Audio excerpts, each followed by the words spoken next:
Hello patrons! So this is the first little video in a series of, I'm going to tell you some little stories about what has happened to me in my career, I suppose. And the first one takes me way back to 1998. And at the time we were living on the Gold Coast. We lived actually on the Gold Coast of Australia for about 10 years, and we had a beautiful home up there. It was on 4 acres up in the hinterland overlooking the Gold Coast at a place called Mudrabar. It's actually pronounced Majirabar, but you know, to the locals it's Mudrabar. And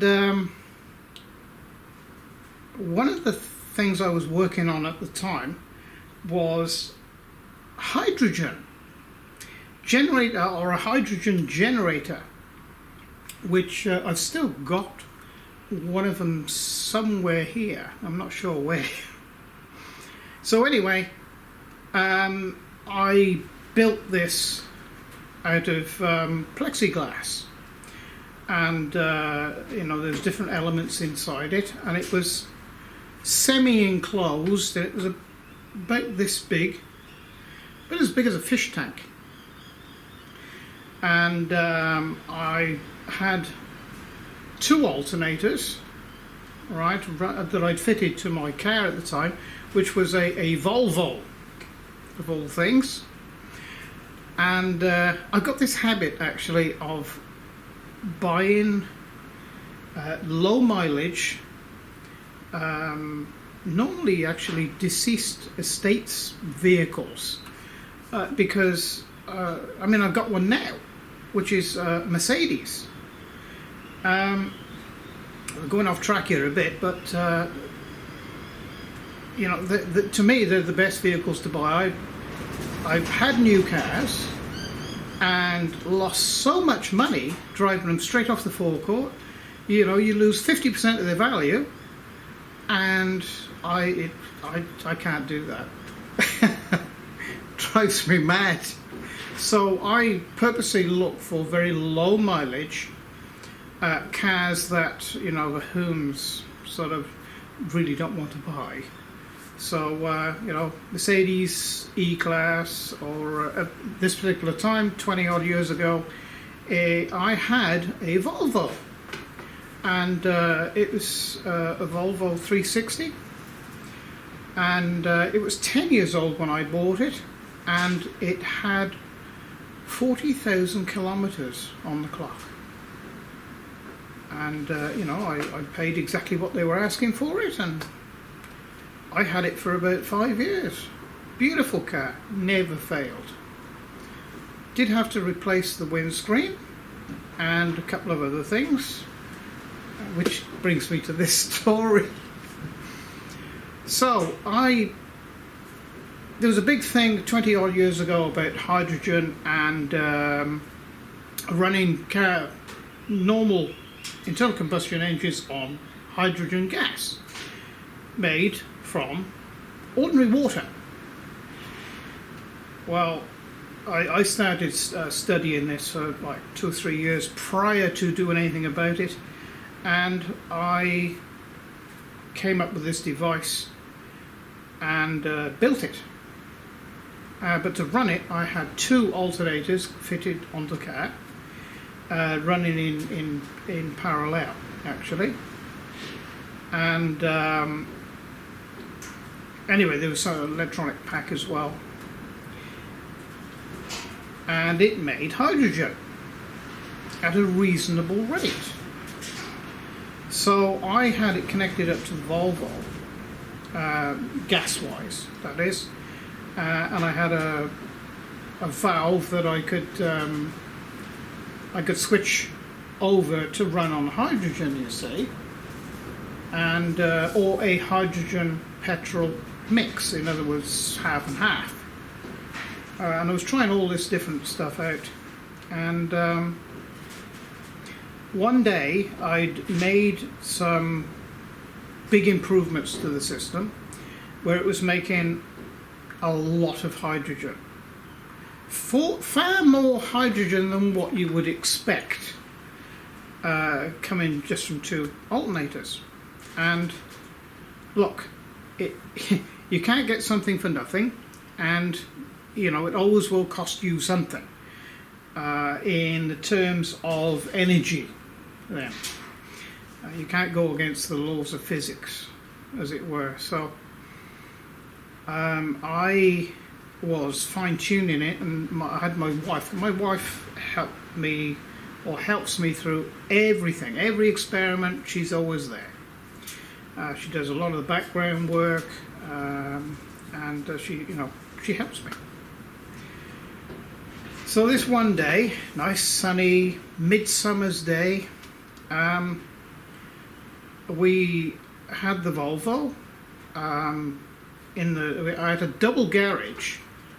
The house, right, was built sort of on a bank, and it was it looked like an English pub, and with the sort of black and white. I suppose it would be what, Elizabethan? Not quite sure the era, but it was. The place wasn't very old, but it was made to look like an old English pub. It even had a nice bar inside, and tropical swimming pool as well. Beautiful place. I mean, that's one of the reasons we bought it. And anyway, the garage, it was like a 3-bay garage, was underneath the master bedroom. You see, we conducted all our experiments there. With the hydrogen run the car and what have you.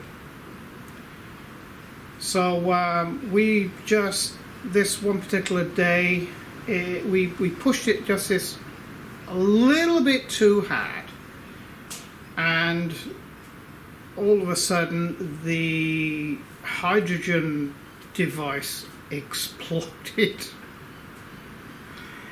Now this thing was made of 1/2-inch plexiglass, and it exploded. I mean, to smithereens. It just flew apart. The windscreen of the car went, and luckily most of the resulting debris then went up, and which saved us. So it was so loud, the explosion, that we couldn't hear. Sort of for a little while we was deaf, with this high-pitched ringing in our ears. And then after about 2 or 3 minutes, our hearing started to come back, and we were sort of looking at each other as sort of, whew, that was lucky. Lucky that we weren't hurt. And then we heard sirens in the background, about a mile away. And the one siren turned into several sirens.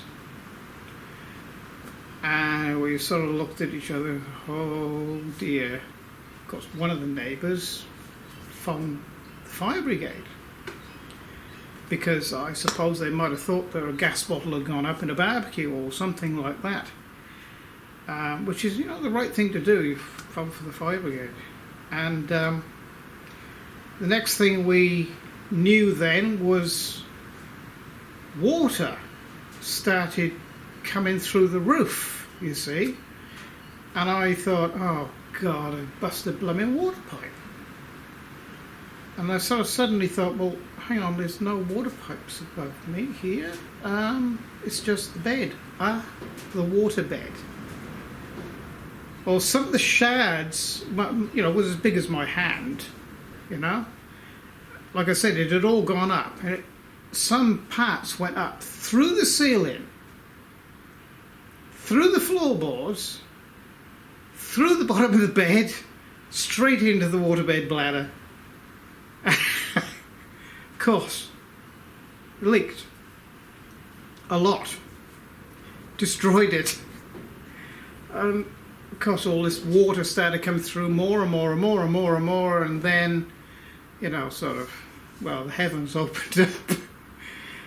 And on top of that, we had the fire brigade and the police coming up the street.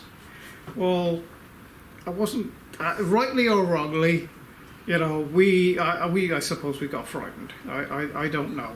But we sort of dashed into the house and hid, I think, with all this commotion going on outside. Anyway, it sort of all quietened down, and we had a lot of cleaning up to do. I had to put the car in and have a new windscreen put in it, and anyway, I had to repair the roof because, you know, sort of the ceiling was like this plasterboard stuff, you know, so I had to replace all the plasterboard and the garage roof, and the floorboards weren't too bad. I managed to just cut a piece out and put a piece in there, and it's oak, tongue and groove oak sort of thing. So it was very powerful to go through that. And of course I had to buy another bed. We didn't get another water bed. We had a standard sort of bed with you know, mattress. And anyway, so that's the story about hydrogen. And I never really, after that, I never really sort of went back to it, because we had other things happening as well with other technologies that we were working on. So as they say, that was that. But I still have one of the hydrogen devices here, one of the earlier ones that I made, and one day I'll get it out and show you. So I hope you like that little story, and believe you me, there is a lot more like that and worse. You know, things that happen to us in business here and overseas. Some, you know, you just wouldn't believe, and you couldn't believe that these things would happen to one, you know, one family or one group of people, but they did. And you know, as the months go on, you'll begin to sort of realize, you know, are you jinxed? Because that's what it feels like sometimes. But you know, we're here, and I'm pretty well. I'm retired now, and I'm making videos for you good people.